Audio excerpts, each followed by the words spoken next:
Hey everyone, and welcome back to the Movie Mates review on the channel. I am Matthew, of course, joined by my wonderful co-host and best friend.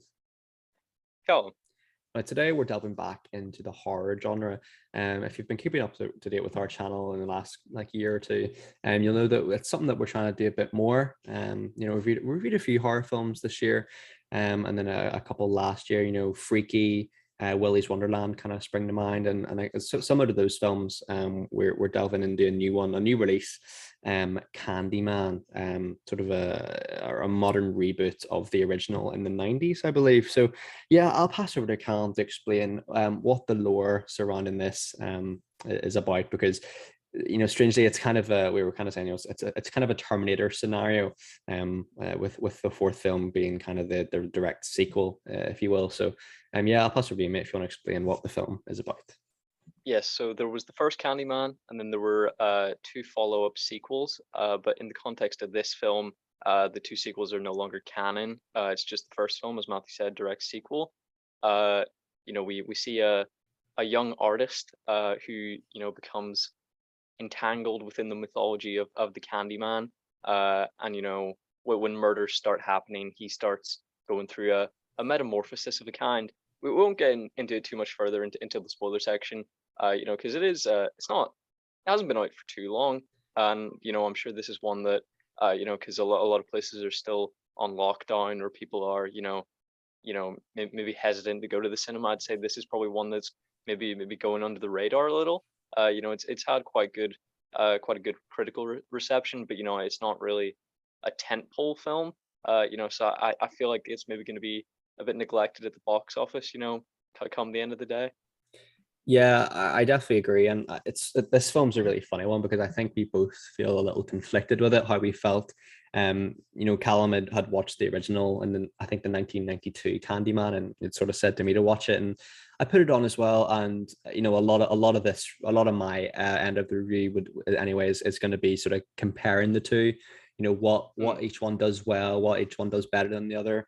Just generally, how do they match up, how do they compare? But it's a weird one because we've waited a few days to record this, just because I think it's quite a bizarre one in terms of how we feel about it. It's quite confusing. I'm really glad I watched the first one, because I think I would have been even more I clueless know. if I hadn't. You know what I mean? So, um, I'll just open up the floor with just generally positive thoughts. I generally thought that the performances in here were really great. Yahya Abdul-Mateen is really great. I think one of the few projects I've seen him in is Aquaman. And he's fantastic. He's a great lead, and Tiona Paris as well is equally as charming. So I think on that front, the performances are definitely up to par with the first film. Um, but I do think that certain characters aren't given a lot to do here. You know what I mean? But for the most part, yeah, acting's great. Yeah, I fully agree. Up until the day that we saw it, I planned on going in, without seeing the original. Well, I'd hoped that I would find the time to watch the original, but I was like, it's no big deal. I'll get it. And this sort of situation, they usually are very receptive, and they recognize the fact that a lot of people who see this film, it'll just be, oh, we're at the cinema, what's on? We'll give Candyman a shot, Certainly, yeah, and they certainly. haven't seen the original, so they need to make it workable for those people that don't actually know anything about it. And they do sort of use narration uh and animation to sort of give you the context of the original without needing to see it. But I could not have made sense of the story without seeing the first, and I don't think I would have grasped the significance of the events that they're relaying to you. I think you have to have seen the first one. So if you're gonna see it and you haven't seen it already, I'd highly recommend seeing the first one. If you're an intelligent person, more intelligent than me, I imagine you'll do just fine. But if you kind of struggle with grasping kind of past implied events, I definitely recommend seeing the first. And yeah, I'm in full agreement with you. The acting's top notch. It looks incredible. It handles some difficult, scary themes, of real life injustice, and it's very poignant.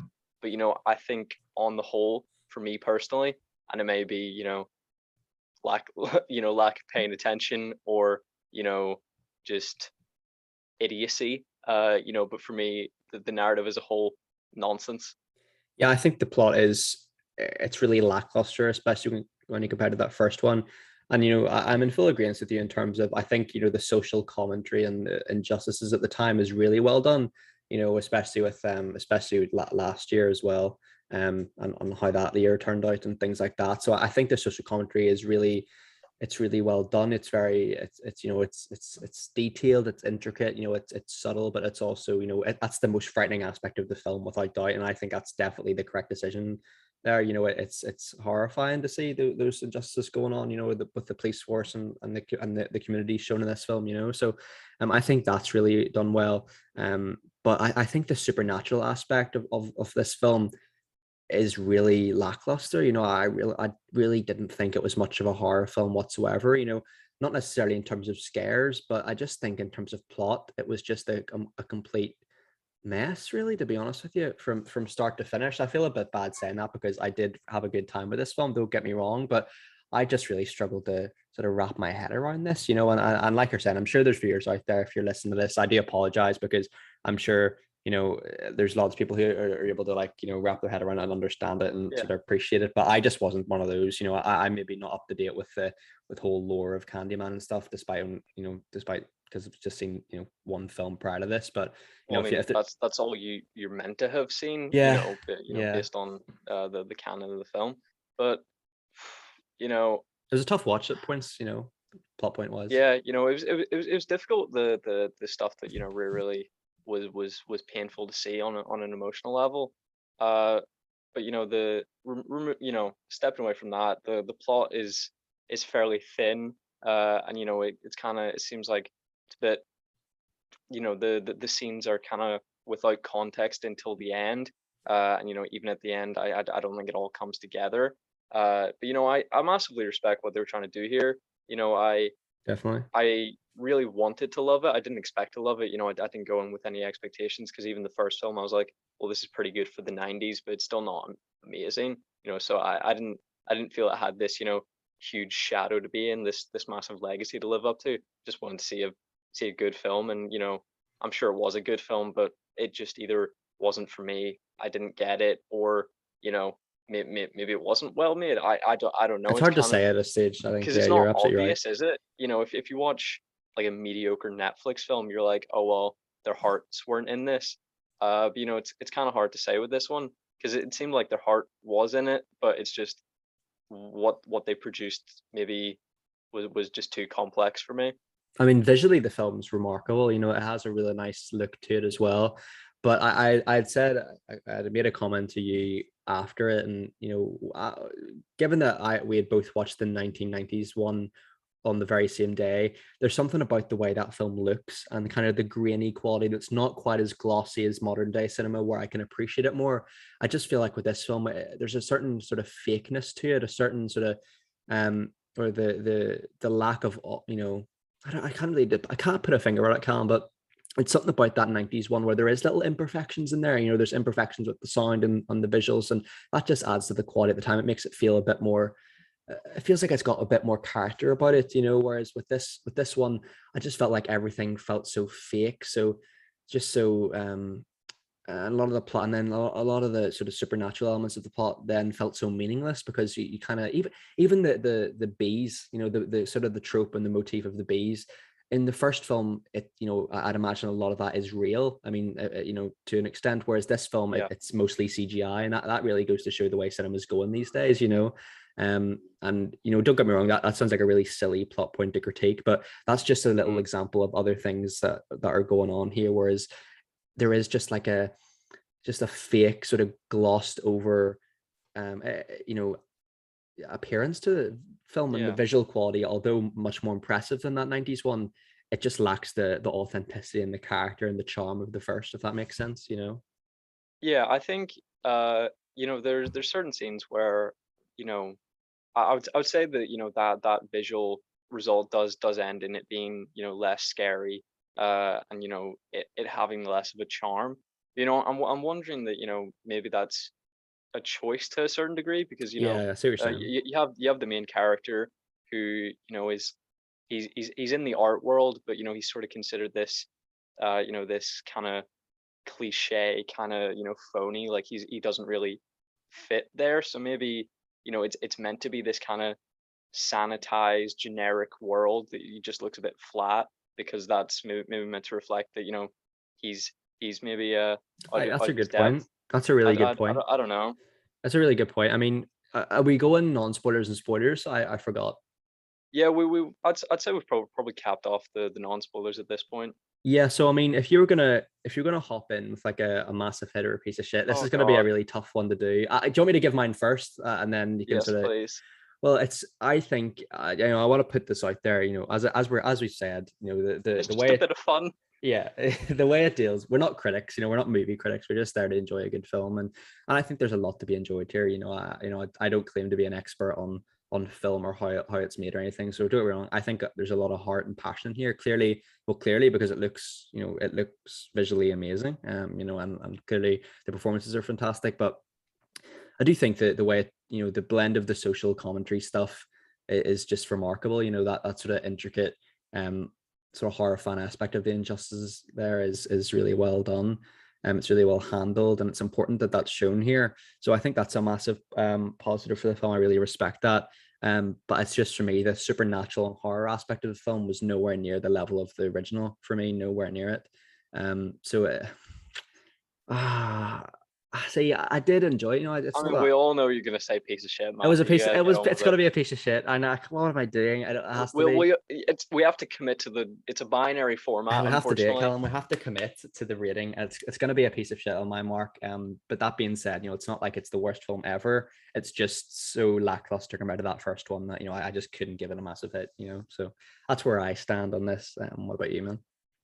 Yeah, you know, I feel awful about it because I do respect it, and I think you know, uh, the there's often films that we talk about that are just that have no audience and that are obviously terrible, but they have no audience. The Kissing Booth franchise, we'd Yeah, happily call a piece of shit, but I don't think there's anyone there that would actually ardently defend those films other than for the sake of saying they were entertaining.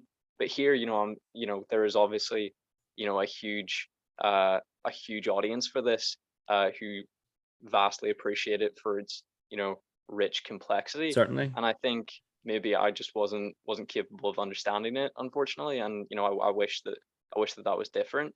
uh you know See, I don't know what it is, because every element that I look at individually, I think I can I think I can fully grasp each individual part, but then when it's put together, I just feel like the product was something was something that I just uh I was gonna say couldn't get behind, but that's not true. I really wanted to enjoy it, and I came out saying there were a lot of individual elements that I enjoyed, or at least respected.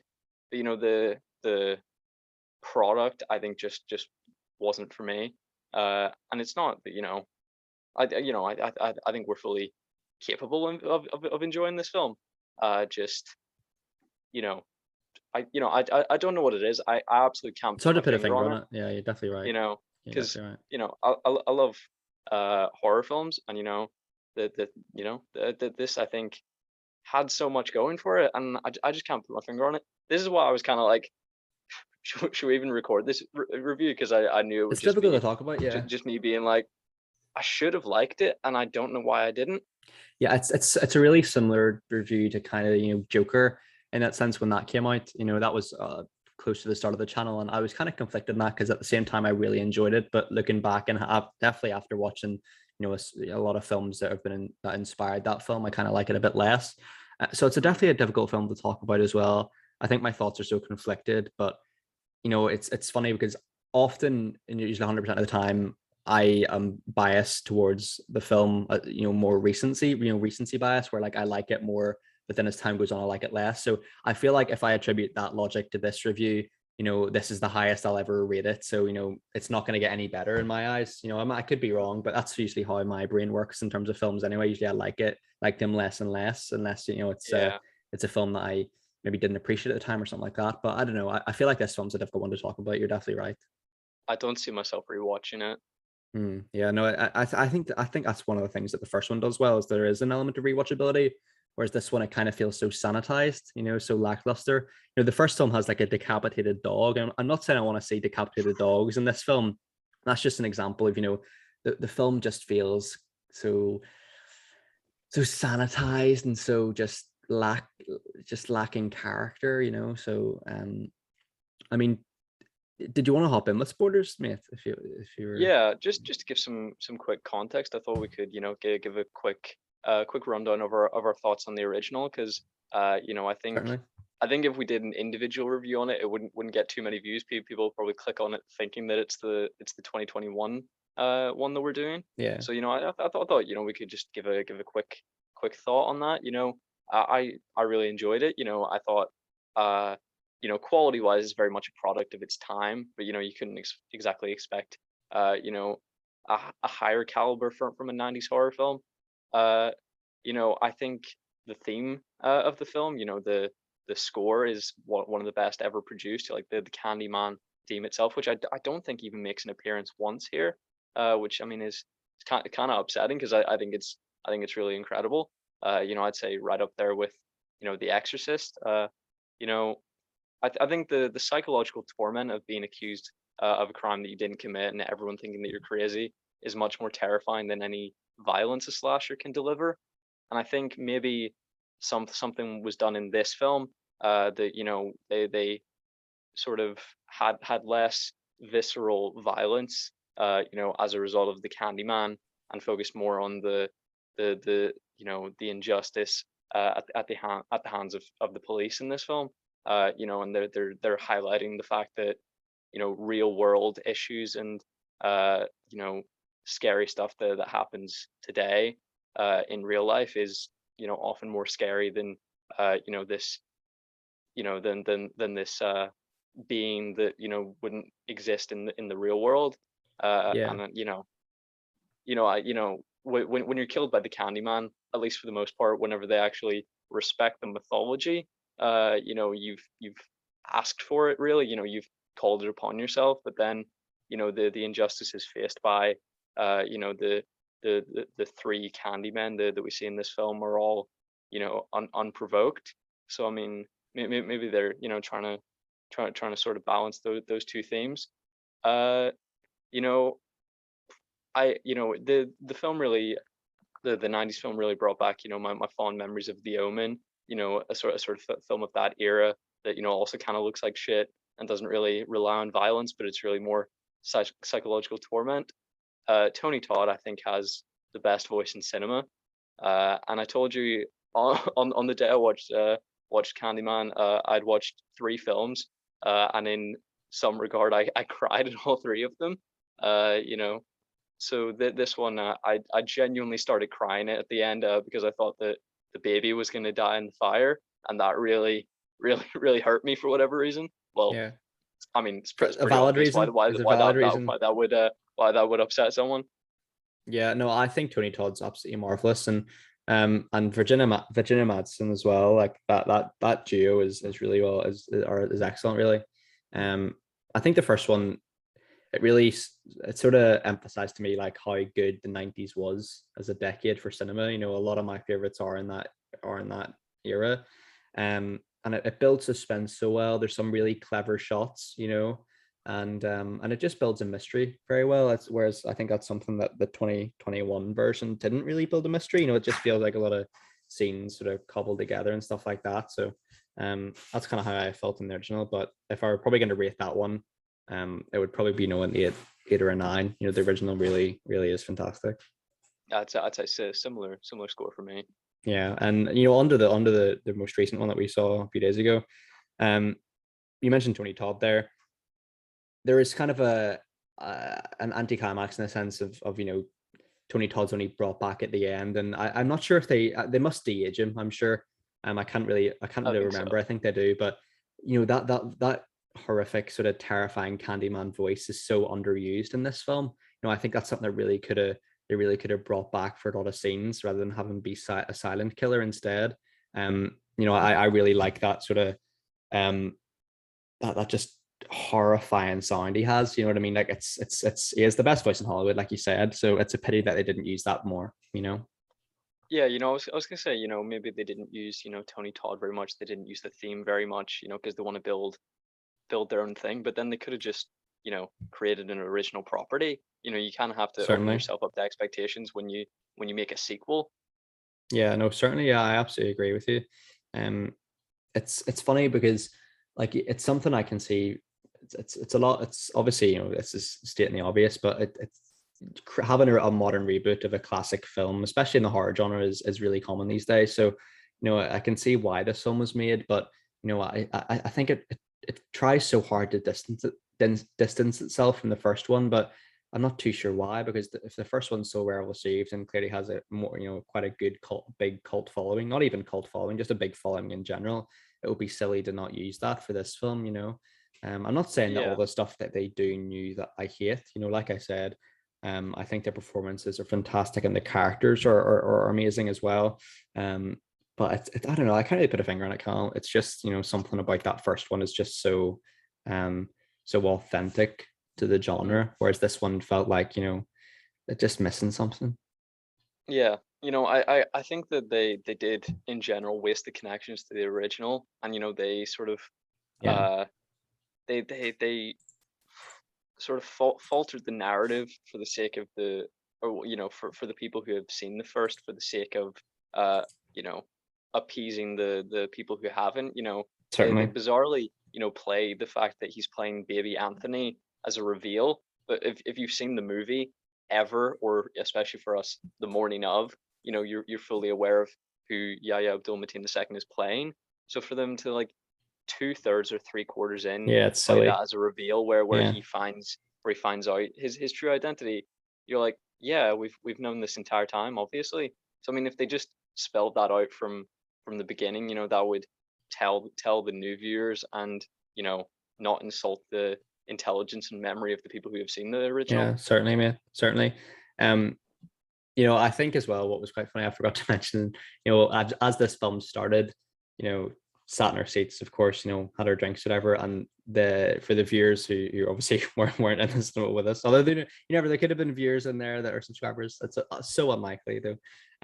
There was we sort of noticed like the mirror logos, like the logos were kind of back to front, and I Yeah. think we both thought that someone had put the film in in reverse or something, or like back to front, where like or the camera's not right or something, Yeah, because I mean but that screen in that specific cinema is kind of notorious in my eyes for being a bit shit. Like, it has no raised seating, and it's the projector's very very close. Like, the distance between the projector and the screen is very mhm. is very minimal. So I was not surprised when I saw that they were accidentally playing the film backwards. And then we quickly realized that that was clearly intended.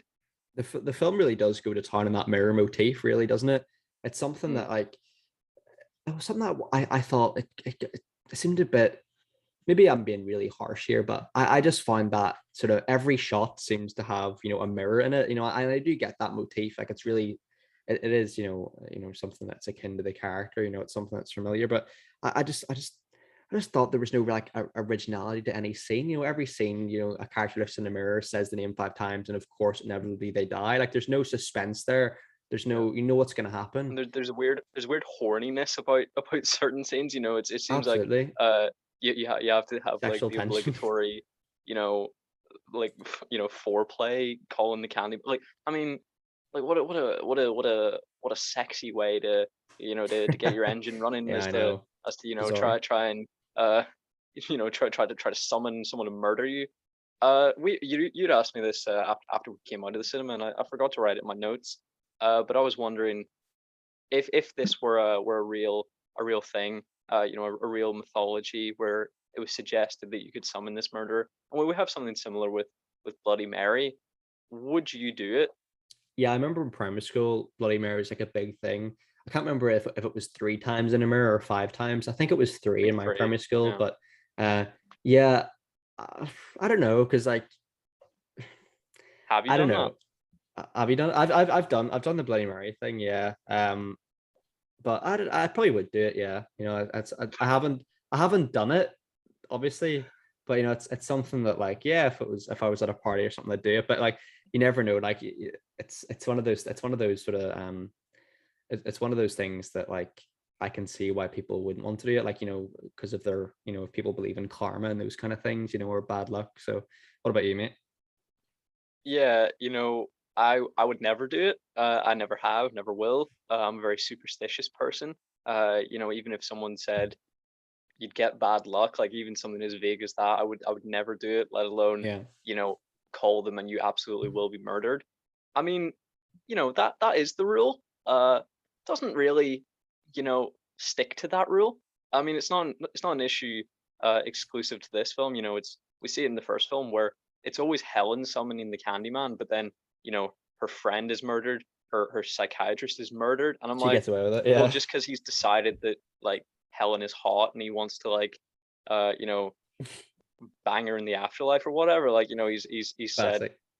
like he says, I've chosen you as my victim, but then he Doesn't never kill her. kills her until the end of the film. Like, he's just killing everyone around her, ruining her reputation, making her seem crazy before he then plans to burn her and a baby on a bonfire. And like, I mean, I liked a lot Bizarre. about the first film, but I just couldn't reconcile how that made sense. Yeah, yeah, Because agreed. we learn the Agreed. mythology of the character. You call him 5 times, you get murdered. That should be the hard and fast rule. But Certainly. then, that leads into a lot of issues where, Candyman is this tragic figure who was killed unjustly, and he should be like an avenger for the innocent. But then he just ends up butchering innocent people who didn't even summon him.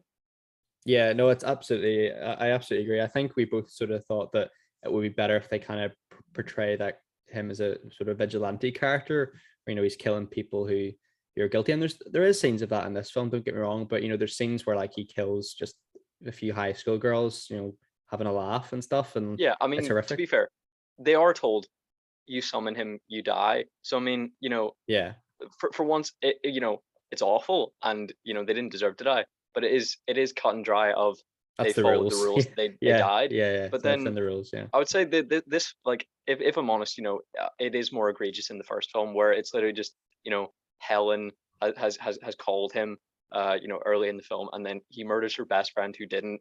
He murders her psychiatrist who didn't. He murders the dog, mhm. Poor and then he dog. tries to murder a baby, and I'm like, I just can't reason with this whatsoever. In what world do they deserve to die? He says, uh, you know, there's a speech that is then repeated here. I feel like Tony Todd probably wasn't even in the film because they just use the only line that he says is an archival dialogue from the first film, Yeah, it's and a then Terminator his face is Salvation CG, scenario, his isn't it? face is CGI anyway. So I mean, they probably just put his, like, CGI'd his face on someone else, and he like signed a contract that said, "Give me 10 grand to, like, CGI my face on the Yahya Abdul Mateen II." So I mean, Yeah. he says in that iconic line, which is the opening scene from the first film, that no person is innocent, and I'm like, I think a baby is. I don't know like, I don't Yeah, know what's what the baby sins a done? baby has Yeah. committed. I don't think he deserves to be burnt on a bonfire. And I mean, they never even. I have a lot of issues with the first one. No, Okay, no, it's, yeah. like, overall, I enjoyed it. Uh, and I find whatever I did, I found appealing in it. But, it is also a mess. But I think, There's a lot to maybe be it being enjoyed from the there. '90s, I was able to forgive it a bit more. But I just don't get, you know I just don't get it. These people, Not your brain, a isn't lot it? of the case, just don't deserve to die. Hmm. Yeah, no, I think you're absolutely spot on there, mate. Like, it's the 90s one isn't perfect, don't get me wrong, but I think it's got a charm to it. There's a lot to be enjoyed there. This film's just lacking the charm for me, so I can't be as Yeah, forgiving, I think, is the issue. and also, in the first film, Candyman sort of chooses baby Anthony to be like Candyman Jesus, to be like his next in line, which we then see fulfilled in this film. But I mean, what was so special about the baby? Like, and why, especially, this is one of the big issues I took with the film, just that, you know, uh, was it William Burke, the character who witnessed the second Candyman, Sherman, being killed by the police. He's a member of this, order of the Candyman, and he witnessed Sherman's murder. So why would he actively hope for another innocent black man's suffering? Yeah. He causes suffering to Anthony. He cuts off his arm and replaces it with a hook, and then he has already decided that he has said, I'll put him in this position that makes him look guilty, and the police will shoot him. Of course, in no way does that, you know, does that place any responsibility on him. It's absolutely, the police who are, the ones that killed him and who are responsible for that, and that's awful. But he wanted that to happen. As much of a, of a factor that he did not pull the trigger whatsoever. He did like wish for the suffering of an innocent man. Yeah, I think you're definitely spot on there, Callan, to be honest with you. And as character motivations go, that's kind of like a lackluster one, given that, that's kind of a pivotal, his opening scene as a child is kind of a pivotal scene in the film anyway. So you kind of think, I think I respect both films for not having like the happy endings. I do respect that, but there's only a certain degree where like, I can respect it, but I can enjoy it. You know what I mean? I think a lot of this film, it just feels like it has an emptiness to it, where character motivations like William Burke's, like you said, there don't necessarily make sense, and it's trying to have loose connections to the previous one, but not too much because it doesn't want to be confused with it. So I mean, yeah, I don't have much more to say in it, bud, but I think you're absolutely right in Why regards to why did they need three Candymen? You have yeah, two, and the third would only be as a result of another innocent black man being murdered. And William Burke has already witnessed the tragic murder of one innocent man. So yeah, why would he wish that upon this guy that he's only had positive interactions with? yeah, When it's entirely unnecessary. If you want, I think his intention was to have a new Candyman be the archangel of death for people who cause suffering to innocent black people. But you know I think Tony Todd's happy to murder anyone, it seems. So I mean, I'm sure you could have just summoned him, had a chat with him, and he probably would have been happy to murder anyone at your request. yeah. He would have sorted it out for you, 90%. Yeah. Any more notes on yourself, mate, on the film? I just wish I could reconcile my issues with it in my head, because it was one I wanted to enjoy, and it's one I think I should have enjoyed, but for whatever reason just didn't come together for me. And it's a shame that it didn't, but I'm sure there's some people that agree with this, and I'm sure most of the people that are watching this probably don't, which I mean is fine, as long as you hash it out respectfully in the comments. Perfectly willing to talk to you there, because it's one that I really wanted to like, and I think it's one that we understand the importance of, Yeah. and we understand what it's trying to say, but I think message and narrative are two very different things, and if one falls down, you still don't have a great movie, even if you have a great. I mean, maybe I don't understand the message. If you want to spell it out in the Let comments, us I'm know in the comments. Yeah, happy absolutely. to hear it. Yeah, 9%. Because obviously, the message, if you put it very bluntly, is in America today, police violence is still very much real, and it's very scary. And I suppose they're positioning this new Candyman to be the avenger for people who suffer, innocent people who suffer at the hands of of racial discrimination and violence against Certainly. black people. But I don't know that I do get it. Well, it's we'll definitely. I think our thoughts will change, as time goes on naturally. And I think I definitely would have enjoyed this film more if I hadn't seen the first one. But I'm still glad. That makes me even You more would have happy. enjoyed it more if you hadn't seen the first one. I think so. I think so, because then there's not the natural comparison to be made there, and stuff like that. But there certainly would have been more confusing. Um, but I think the first one's incredible, and this one's still pretty good as well. Our our rating system, it's not It's a bit of fun, perfect. It's a usually. bit of fun, exactly. It's a bit of fun. It's not, it's not supposed to be taken too seriously. So on that front, I think there's a lot to be enjoyed here. And please let us know in the comments. Let us know what your sort of takes are on the film. We'll always be there to sort of read and react Because to them, of course. I'd love to hear if there's something really important that So I'm would I. missing that then changes my entire perception of it. Yeah, so would I. Yeah, yeah. That's great with every film that you don't enjoy. I think, Million uh, percent. if if someone tells you one really game-changing thing, I think we're both entirely receptive to that, because, I'd love to love this film, Yeah, a million percent. I mean, I especially think because, that of the talent behind it. Nia DaCosta, I'm really excited to be the Marvels, directing the yeah. Marvels, and Yeah, then yeah. Jordan Peele. We were both That's, we didn't even we mention both Jordan we Peele, yeah. yeah, Didn't even mention Jordan Peele. he was a producer on the film, one of the writers of the screenplay. And, we were both big fans of Get Out, and I think Us is on Netflix, so I'd really like to watch that as well. I think the talent behind it's really incredible. So I feel like there must be something that I'm missing, that would answer what didn't do it for me, at least in the cinema experience. Because sometimes you watch a film in the cinema and you just get it wrong. I You do, think yeah. Yeah. a lot of people, when they watched, you know, for example, Mother with Jennifer Lawrence, that it's this whole religious allegory. But I mean, if you're just looking at it, without any subtext, it just seems like a shit film. From what I can tell from the general audience consensus of that. But then when you look to the subtext, you may still not enjoy it, but you appreciate it on another level that the cinema experience didn't do for you. So I mean, I'm sure we've had that plenty of times. It's probably what I had with Joker, as you mentioned, and it may well be what has happened here. Yeah, yeah, definitely.